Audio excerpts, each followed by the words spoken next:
The ascension of Aegon Targaryen was confirmed, and the fate of the Seven Kingdoms sealed on the Field of Fire. Kings Loren Lannister of the Rock and Mern Gardner of the Reach stood against Aegon's invasion. They commanded a united force of 600 banners, 5,000 mounted knights, and 50,000 men-at-arms. Aegon's host was vastly outnumbered, and when the army of the two kings charged, the invaders turned heel and ran. But Andal might was no match for Dragonflame.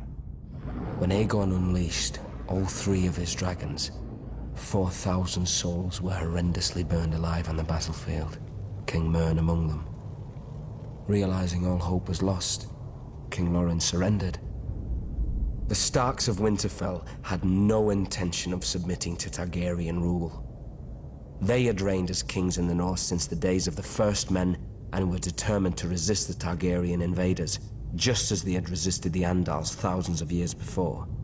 King Torrhen Stark led his army to the Red Fork just east of Riverrun, hoping to succeed where Lorne and Mern had failed. But when Torrhen saw the size of Aegon's now mighty host, along with his monstrous dragons, he knew he couldn't subject his followers to the horror of another Field of Fire. He bent the knee and swore fealty to Aegon, who allowed the Starks to maintain their lordship over the region as Lords Paramount and Wardens of the North.